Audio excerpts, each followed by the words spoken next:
Thanks for being with us on KCRW. I'm Janaea Williams. There have been a lot of urgent questions about what happened since the LAPD released body cam video yesterday of 3 deadly police use of force incidents that took place in the first few days of the year. 2 people were shot and another person was tasered multiple times and died at a hospital. And all of these incidents involved people who may have been having a mental health crisis. But officers did not call for a mental evaluation unit, which pairs officers with county social workers to de-escalate confrontations with people who are mentally ill. Mayor Karen Bass noted that fact. She called the shootings troubling. And Police Chief Michael Moore took the unusual step of questioning the officers' handling of the situations even before investigations were complete. He promised a fair review.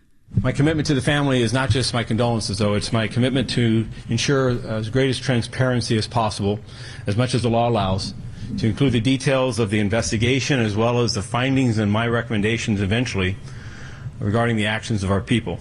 In addition to the LAPD, the State Attorney General's office is also investigating the shootings to determine if the officers acted within policy and within the law.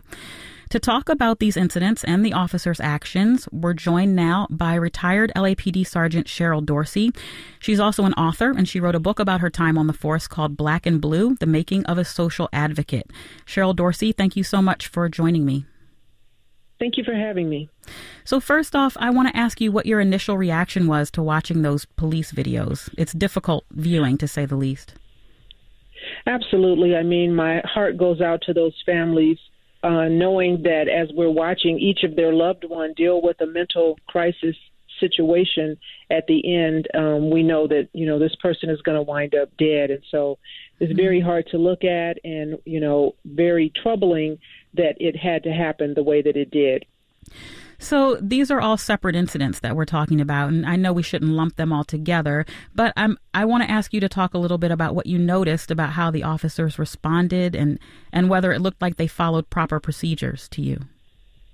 Well, as best I can tell, it looks to me as if the officers followed LAPD training and policy. I believe that in each instance, the officers communicated very well tactically amongst themselves. In other words, they had a plan. They thought about how they were going to deal with each individual, and they also communicated extensively with the individuals involved who were having a crisis moment. And so that's what we want to see. And unfortunately, each one ended in a death, 2 with an officer-involved shooting.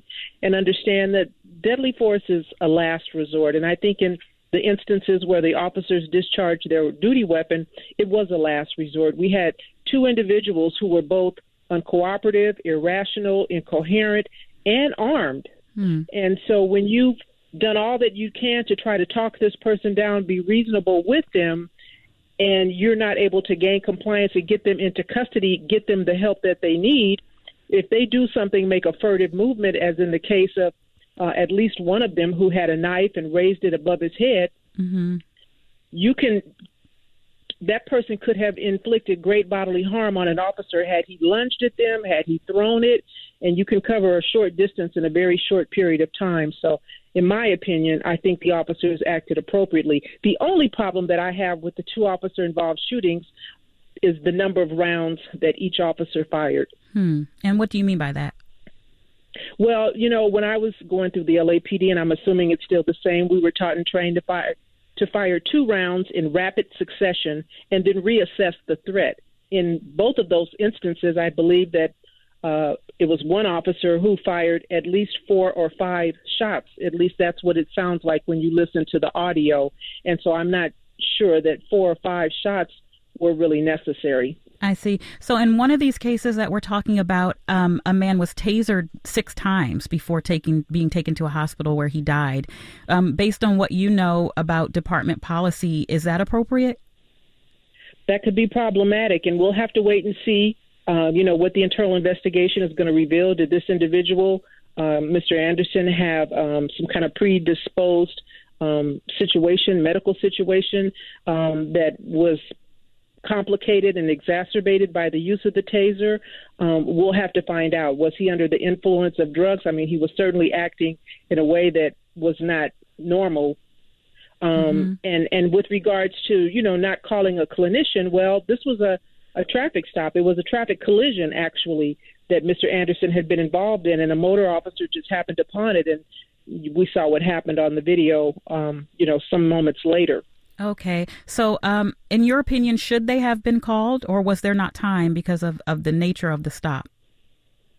There certainly wasn't time to call any medical professional when you roll up on a traffic collision. Mm-hmm. It's a in progress kind of situation, and you don't have the luxury or the time to freeze frame and have a medical professional. But listen, everybody needs to understand that even had a medical professional been there, once you get someone who's violent and once you get someone who's armed, as the first two gentlemen were, where there was a shooting, a medical professional is going to step aside and allow the officers who are armed and able and trained to deal with someone who's violent and armed. Mm-hmm. And this could have ended up the same way, even if there had been a clinician there. And so we're all surmising and opining, something that didn't happen. Right. So how would you like to see the department respond to these types of calls where people are obviously in mental distress? Do you think there's a way to do it effectively while protecting the public?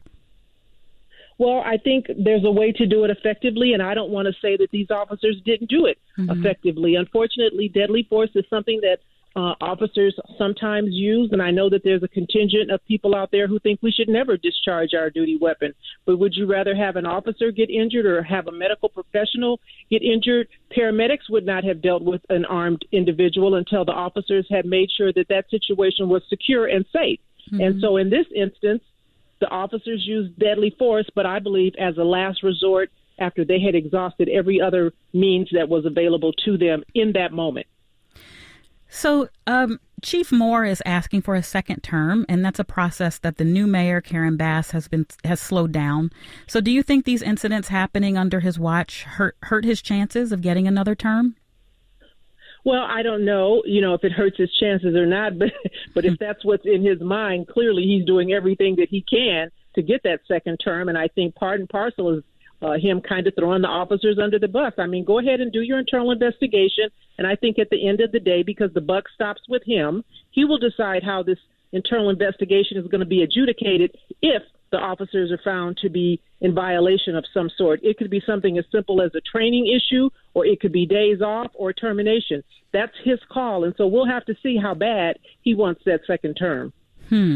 We've been speaking to retired LAPD Sergeant Cheryl Dorsey. Her book is called Black and Blue, The Making of a Social Advocate. Thank you so much for joining us to talk about this issue. Thank you.